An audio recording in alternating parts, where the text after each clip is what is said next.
This topic is called Finding the Coordinate that Yields a Given Slope.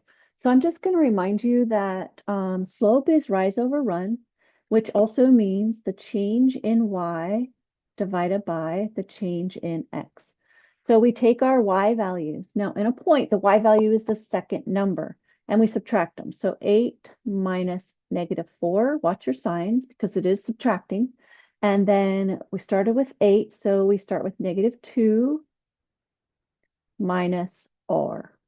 Now our slope is equal to -2. So we can just set that fractional problem equal to -2. And I like to do it over 1 to show that it's a proportion, which means two fractions are equal to each other. And then we solve for r. P.S. Please subscribe to my channel, like any videos that are helpful to you.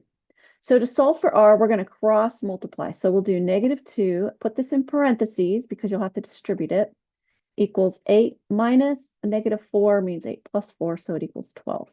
Then we can actually, we were not going to distribute. Let's just divide by -2 to begin with. So this becomes a -6. We will add 2 to both sides, and we get -4. Since -r equals -4, r equals 4. So our answer here will be 4. So we're going to use that formula for slope to find the missing coordinate.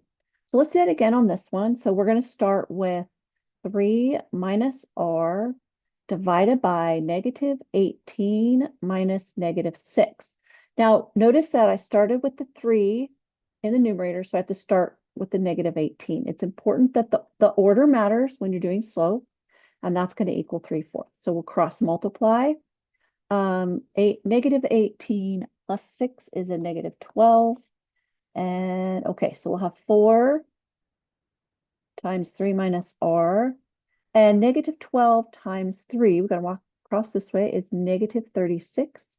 We'll divide by 4, and we get -9. So 3 minus r equals -9. We'll subtract 3. And we get -12 equals -r, so r has to equal 12. We'll go over here, and we'll put 12 in here. And we'll do one more just for kicks and giggles and to just make sure you are fully understanding this type of problem. So we start with the y value, so r minus 10 divided by 3 minus 8 has to equal 4. And I'm going to go ahead and put that over 1. 3 minus 8 is -5. So we cross multiply. We have -20 equals r minus 10. We'll add 10. And we get -10 is our value for r. And that is the end of the lesson.